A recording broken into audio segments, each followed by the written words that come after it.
Magandang umaga po sa inyo lahat at lalo tigit po ay sa ating Panginoon. So, tayo po ay mag-aaral muli ng salita ng ating Diyos. Ano po? Malapit na naman ang Pasko. Lilipas ang bagong taon. Lilipas ang Pasko, papasok ang bagong taon. Dapat po ay may pagbabago sa ating buhay. Iyan po ay simple lang ang pananaw ko sa aking sarili. Kapag walang nagbago sa buhay ng isang Kristiyano, sa susunod na taon, ibig sabihin, walang pagbabago ang pananampalataya. Ganun lang po kasimple yan. Dahil babaguhin ng Diyos ang takbo ng ating buhay ayon sa ating pananampalataya. Ang sabi nga ng Panginoon, mangyayari ang nais mo ayon sa iyong pananampalataya.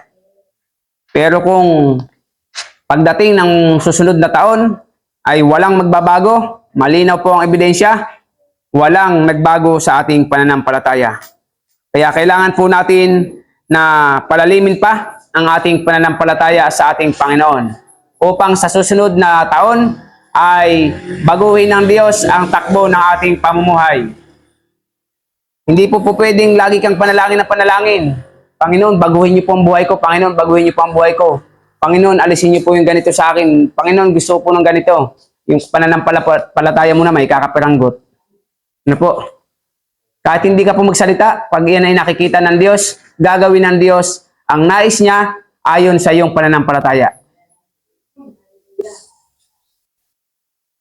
Kaya po kailangan bilang mga anak ng Diyos ay baguhin po natin ang takbo ng ating pananampalataya. Ibig sabihin, palalimin pa ang ating pananampalataya. Ang sabi sa aklat ng Awit, 41, talatang 1, mapalad ng isang taong tumutulong sa mahirap. Si Yahweh ang kakalinga kung siya na may bagabag. Okay? So ang sabi po dito, mapalad daw po ang isang taong tumutulong sa mahirap. Kaya nga po ang isang Kristiyano, ang isang taong tumutulong sa mahirap ay pinagpapala ng Diyos. Di ba? Marami kayong kilala, di po ba? Marami tayong kilala, mga celebrity. Marami silang mga foundation. Mapapanood mo sila, bigay ng bigay sa mahirap, tumutulong sa mahirap. Mapapalad sila, ang sabi sa Bible. Mapalad ang mga taong tumutulong sa mahirap. At kung sila man daw may bagabag, ang Diyos ang katulong. Kaya tayo bilang mga anak ng Diyos, kung may kakayahan tayong tumulong sa mahirap, kailangan po ay gawain natin ito. Sapagkat ang Diyos daw po ang sa atin ay tutulong kapag tayo po ay may bagabag sa buhay. Eh sino nga namang tutulong sa iyo kapag wala ang Panginoon? Di po ba? Tutulungan ka ba ni Kapitan? Tutulungan ka ba ni Mayor? At tutulungan ka ba ni Gobernador? Kapag ikaw ay may bagabag sa buhay, never mind po mangyari yan. Bibigyan ka ng panggamot, pero sisiguraduhin ko sa iyo, ang Diyos talaga ang tutulong sa buhay mo. Oh, may kilala po ako, na-stroke. Sabi niya, hindi na raw pumupunta sa kanya yung mga pinakakain niya noon. Di po ba? Eh, binigyan niya ng panahon ng tao eh. Pero kung ang binigyan niya ng panahon ay ang Diyos, sisiguraduhin ko po, sa anumang sitwasyon, sa anumang takbo ng ating buhay, hindi po tayo iiwanan ng ating Diyos. Tandaan po natin yan. Bilang mga anak ng Diyos, kailangan tayo po ay magtiwala ng lubusan sa ating Panginoon. Diba? Kaya nga sabi sa Biblia, magtiwala ka sa Diyos, buong puso mo at lubusan. At huwag kang mananangan sa sariling karunungan. Ibig sabihin sa anumang sitwasyon ng ating buhay, anuman pong takbo ng ating buhay, anuman pong nangyayari sa ating buhay, ay sa Panginoon po tayo talaga magtitiwala. Kita po natin ang mundo. Pagulo ng pagulo. Ano po? Pagulo ng pagulo ang mundo. Di ba? Buti tayo, yung mga bansang magugulo, malayo tayo. Kaya hindi pa tayo nababagabag. Eh paano kung tayo yung nakatira sa bansang Israel? Di po ba? Kung tayo nasa bansang nagigera na. Kaya hindi natin nararamdaman kasi malayo tayo sa kanila. Pero pagkatatandaan natin, kahit anong sitwasyon ng ating buhay, kapag kasama po natin ang Diyos, mananatili po tayong walang kabagabagan sa ating sarili. Mananatili po tayong tiwala sa Panginoon. Bakit? Dahil nasa Diyos po ang kapayapaan. Wala po sa kung kanino mang tao. Lagi nasa Panginoon.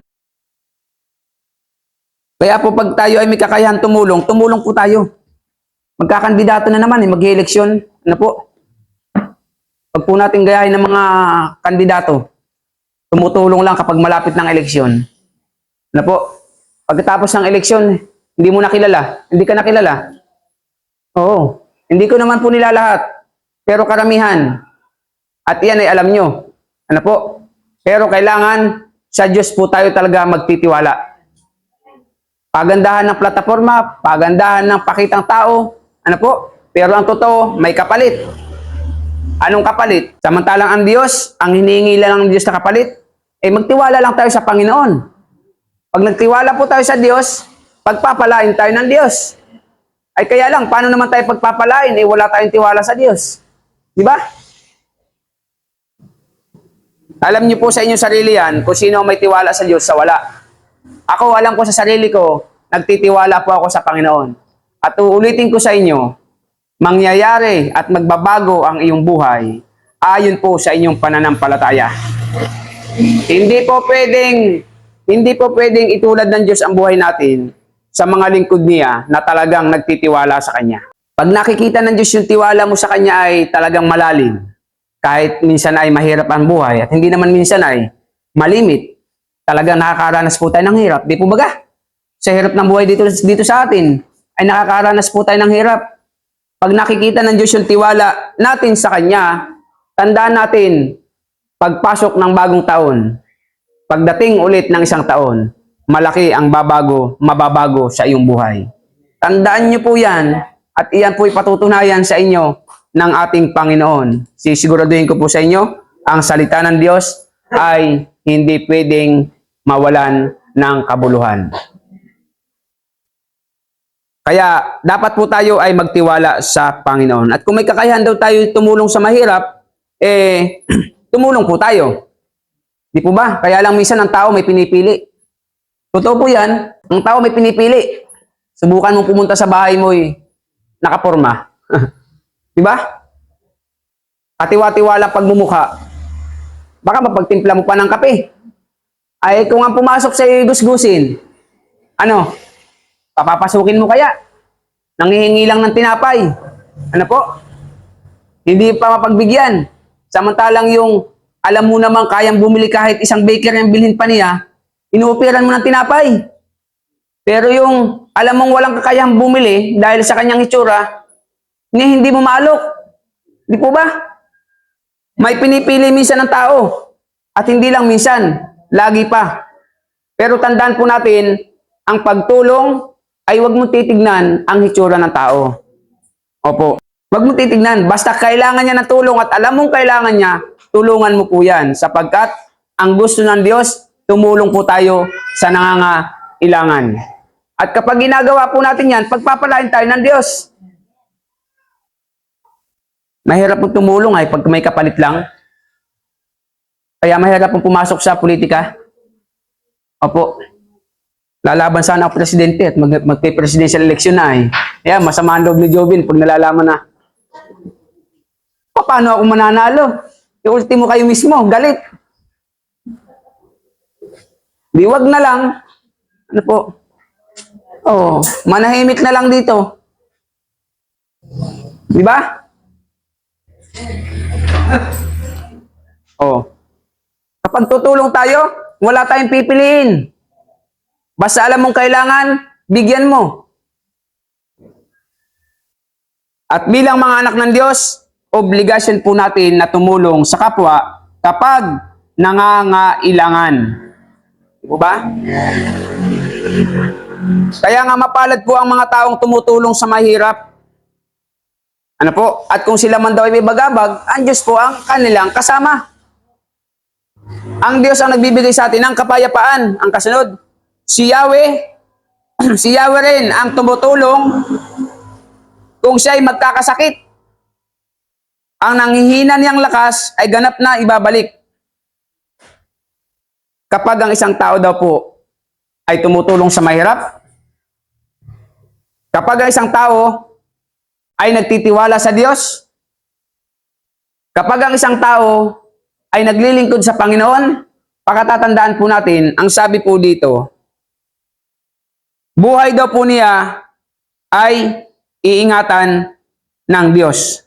Buhay niya ay iingatan, si Yahweh lang ang may hawak. So kapag tayo daw pinaglilingkod sa Panginoon, hawak-hawak daw po ng Diyos ang buhay natin. Abay, napakatindi nun. Biro mong hawakan ng Diyos ang buhay mo, na yung may hawak ng buhay mo, siya din ang nagbigay ng buhay mo.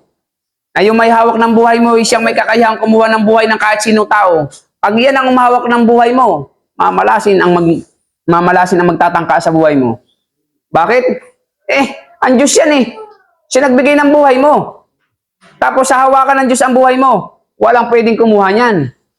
Sino mang magtangka, sisiguraduhin natin, mamalasin at mamalasin. Bakit? Ang Diyos ang kasama natin eh. Di po ba? Basta daw po tayo ay nagtitiwala sa Panginoon, ang sabi dito, iingatan ka ng Diyos. So kahit anong mangyari po sa ating bansa, magkaguluman, iingatan po tayo ng Panginoon. Hindi pwedeng hindi mangyayari kasi nasa Biblia naman po yan, darating ang panahon talaga maglalaban ang bansa sa bansa. Ngunit isa lang ang salita ng Diyos. Iingatan ng Diyos ang kanyang mga anak na nagtitiwala sa Kanya. Di po ba? Kapag tayo nagtitiwala sa Diyos, at kung magkasakit daw, ang nanghihina niyang lakas ay ganap na ibabalik ng Diyos. Hindi naman pwedeng tayo mabubuhay habang buhay sa mundong ito. Dahil habang lumalakad ang taon, tumatakbo ang edad natin. Minsan nga, nauuna pa yung takbo ng edad natin sa taon eh. Diba? 30 anyos pa lang, mukhang 80 na. Mas mabilis yung takbo ng edad. Samantalang yung taon, mabagal. Ano po?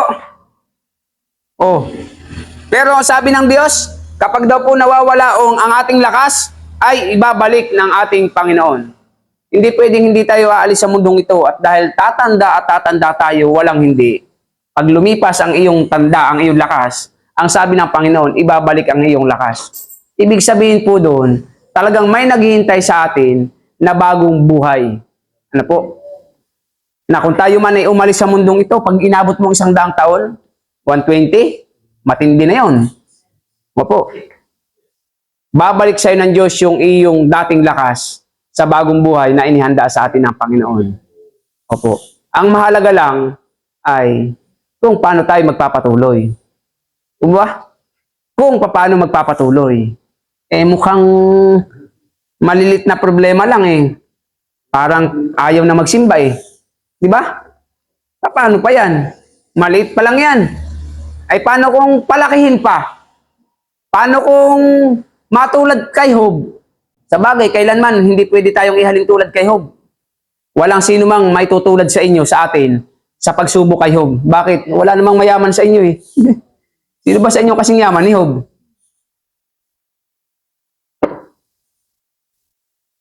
Pero sa ating mga anak ng Diyos, totoo ang pangako ng Diyos, hindi niya po tayo bibigyan ng pagsubok na hindi natin makakaya. At kaya po yan ay nasa sayo, alam ng Diyos, kaya mo yan. At kapag iyan ay hindi mo kinaya, isa lang ang ibig sabihin yan, wala ka na sa Diyos. Ganun lang kasimple. Napakasimple. Ano mang problema, kaya mo dahil ikaw ay nasa Panginoon. Pag hindi mo na yan kinaya, isa lang, wala ka na po ibig sabihin sa Panginoon. At kapag ang isang tao ay wala sa Diyos, walang proteksyon ang Diyos. At kapag ang tao ay nasa Panginoon, ang sabi ng Diyos, hawak niya ang ating buhay. Pakatatandaan niyo po, walang makakaagaw niyan. Kaya mga anak ng Diyos, matatapang. Wala pong duwag na anak ng Diyos. Opo. Hindi ko naman sinabing pagbasagan kayo ng mukha dyan. Ano po, may pagsambunutan kayo. Pag sinabing matapang, matapang humarap sa problema. Ano po? Matapang humarap sa pagsubok. Matapang humarap sa kawalan. Matapang humarap sa kahirapan. Matapang humarap sa mga sakit. Ano po? Kaya ko ito. Bakit? Anak ako ng Diyos eh. Ay kung mamatay ka, di hanggang dyan ka na lang. Wala tayong magagawa eh. Hanggang dyan ka na lang eh. Anong magagawa natin? Kalooban ng Diyos, hanggang dyan ka na lang. Ang mahalaga, hanggat buhay ka, pinakikita natin sa Panginoon, matapang tayong humarap sa mga problema. Diba? Yan ang mga anak ng Diyos. Tunay na matapang. Kaya, wag na silang magtaka. Anak tayo ng Diyos eh. Di po ba? Hindi nila tayo makikitaan ng kaunting duwag man lang.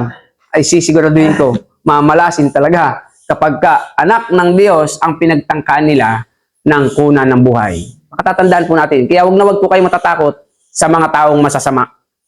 Sapagkat ang Diyos ay nakaprotekta sa atin.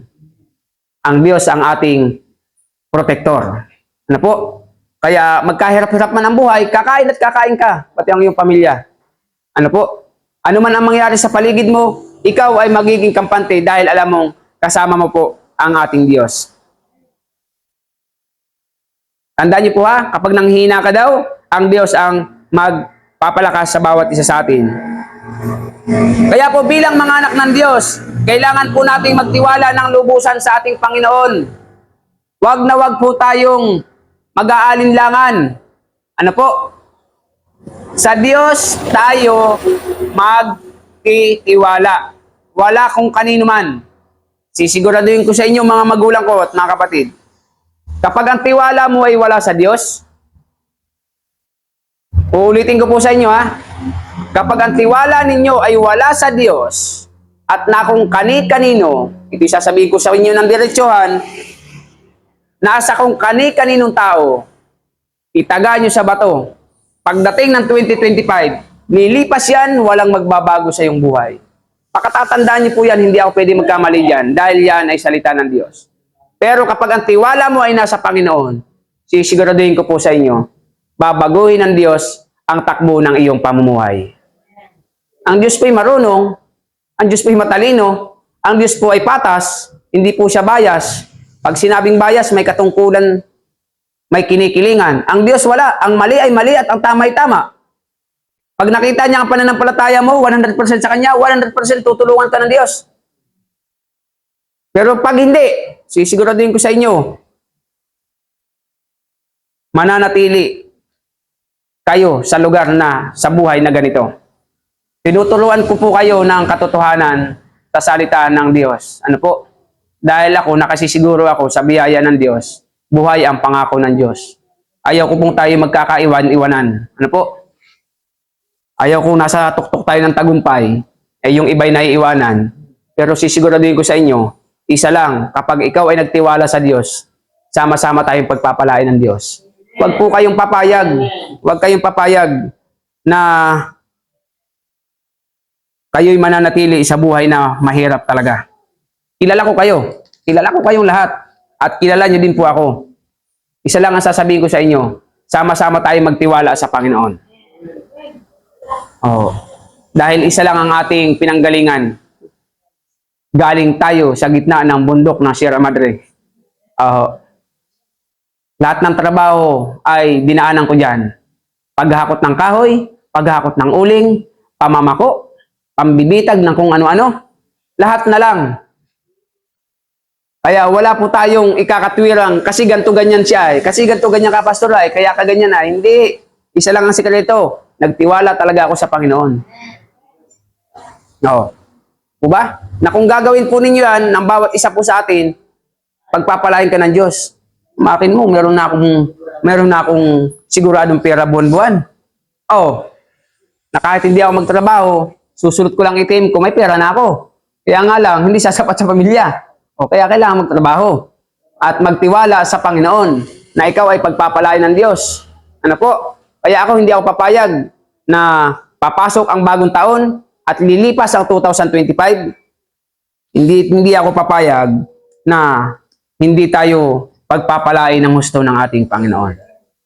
Iyan ay ayon sa iyong pananampalataya. Kaya bilang mga anak ng Diyos, magtiwala po tayo sa Panginoon. Pag may gagawin ka, manalangin ka muna, Panginoon, tama po ba itong gagawin ko? Ano po? Tama po ba itong aking desisyon? Para sa gayon, ay makita ng Diyos na ikaw talaga ay nagtitiwala sa Kanya. Ako, basta gawain ng Diyos, gawain ng Diyos. Walang sino mang makahadlang dyan. Kahit pa, yan ay 10 presidente ang bumaba dyan. Ang Diyos ay uunahin ko dahil yun ang aking pananampalataya sa Panginoon. Ang Diyos ang may hawak ng buhay ko. Ano po? Proud tayo na ang Diyos ang ating boss. Wala po tayong boss na sino man, kundi ang ating Panginoon. At kapag ang Panginoon ang ating boss, ikaw ay susuportahan ng Diyos sa lahat ng iyong kailangan.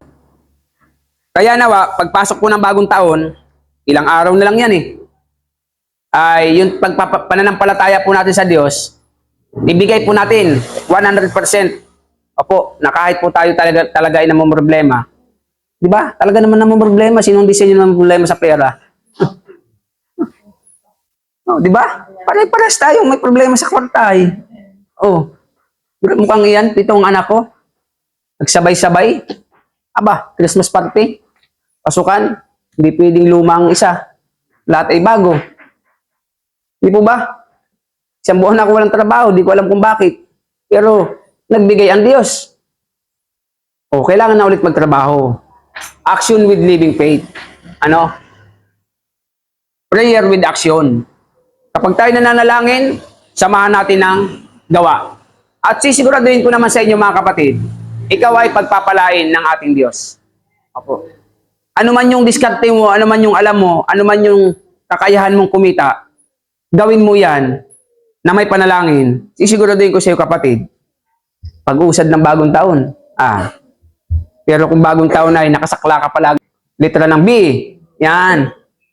O, wala po talaga magbabago. Wala. Pero paglipas ng bagong taon ay may kaparasok ang lupa, taniman mo. Pichay. Sisiguraduhin ko sa iyo, may aning ka, may pipirahin ka.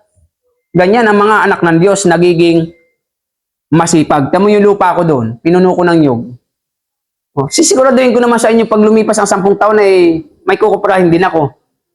700, mabuhay na lang 300. O di kwarta din yun, pwedeng. Ano Ganon ang mga naglilingkod sa Diyos. Opo, may pananampalataya, may panalangin, at may gawa. Upang sa gayon, paano mamumunga kung walang itatanim? Di po ba? At bilang mga anak ng Diyos, kailangan maging masipag po tayo. Opo, lawakan po natin yung ating pananaw. Huwag po kayong papayag na ganyan na lang tayo. May pag-asa pa. Habang may buhay, may pag-asa. Habang may buhay, may pag-asa. Huwag mawawala ng pag-asa. Oo. Tandaan po natin yan. Huwag na huwag kayong mawawala ng pag-asa. Sapagkat sa Diyos, may pag-asa. Ang discouragement, laging nandyan Huwag mo nang gawin yan. Ganyan ka naman. Huwag ka nang mangarap. Ganyan ka naman. Lahi nyo na yan. Ano? Sinilang kayo mahirap. Tatay mo, lolo mo, mahirap. Mahirap ka na din. Hindi pwede yan. Bilang mga anak ng Diyos. Pag anak ng Diyos, may pangarap at may diskarte sa buhay. Lahat dito sa atin may mga lupa-lupa Imposible namang hindi nyo kayang imposible po talaga na hindi nyo kayang asikasuhin yan. Opo. Kaysa magtatambay ka dyan, gahok-gahokin mo, taniman mo ng kamuti. Siguro, tamad lang talaga. Tamad lang. Bawal po sa anak ng Diyos ang tamad. Maniwala kayo, bawal sa anak ng Diyos ang tamad. Galit ang Diyos sa tamad. Huwag daw palamunin ang taong tamad. Bro mo, walang karapatang kumain, huwag palamunin. Tamad yan Kaya nga, kaya bilang mga anak ng Diyos, magsikap. Opo, ay kung wala kayong mataniman, imposible. Magtanim kayo sa lupa ko, ang lawak. Ang lawak na lupa ko dyan meron pa sa location ako nabili. May nabili pa ako doon. Tinaniman ko din po ng ilang mga nyog. Wala kayong matataniman, imposible. Magtanim kayo sa lupa ko. At sisiguraduhin ko may tataniman po kayo. Kaya lamang, yung mga short term lang, wag yung mga nyog, mga gulay-gulay, kamote, itanim nyo, inyo. Yan yun. Wala na po kayong dahilan Wala na kayong dahilan para walang tamnan. Napakalawak po ng lupa natin dyan. At iyan, isiguraduhin ko sa inyo, kapag iyan ay ginawa ninyo, pagpapalain po kayo ng Panginoon. Di ba? Ganun lang kasimple. Kala mo lang walang nangyayari sa buhay mo kapag may pangarap ka. Ako'y nagsimulang mangarap nang ako'y kasal. Nagsimula pala nang ako'y magpastor. Opo, natutupad na. Natutupad na. Di ba? Dati kapiraso lupa, wala ako eh. O ngayon, nako kahit pa, hindi ko na nga maasikaso yung iba. Di ba? Dahil po sa biyaya ng Panginoon. Nakabili nga ako ng isa, may sigalot, walang problema. Maayos din yan sa biyaya ng Diyos. Ano po? Basta pag ikaw ay naglilingkod sa Panginoon, isa lang ang sasabihin ko sa iyo mga kapatid, yung mga bagay na hindi kaya ng iba, makakaya mo yan kapag kasama mo ang Diyos. Ay, yung iba, simpleng problema lang, talagang gusto lang mamatay. Napakasimpleng problema, ha? Oh. Ay, samantalang ikaw, anak ng Diyos. Halos sakluban na ng langit at lupa, ay talaga nakangiti pa. Kaya yung mga kapitbahay, yamot na yamot sa pagmumukha mo, eh. Parang yung nakakainis yung born again na yan. Bakit? Alam ko naman puno-puno na problema, pangisi-ngisi pa. Ayaw mangingisigan. Ang gusto nila makita, nakasimangot tayo. Hindi pwede yun. hindi uso sa anak ng Diyos yung may problema, nakasimangot. Ano po? Ang anak ng Diyos, kapag may problema, lalong tumitibay. Kapag may pagsubok, lalong lumalakas. Di ba? Bakit? Yan ang mga anak ng Diyos. Kaya sila takang-taka eh.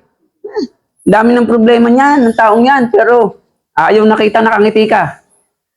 Sapagkat ang anak ng Diyos, talagang iingatan at iingatan pagpapalain po ng Panginoon. Nawa sa biyaya ng salita ng ating Panginoon, sa kapangyarihan ng kanyang salita, ay mabago ng Panginoon ang takbo ng buhay natin. Dahil ako na po magsasabi sa inyo, hindi ako papayag na walang mangyayari sa buhay ko sa lugar na ito. Ano po? Yan ang pananampalataya ko. Saksi ko po kayo, tandaan nyo, ang Diyos ay buhay mangako. Pagpapalain niya ang mga nagtitiwala sa Kanya.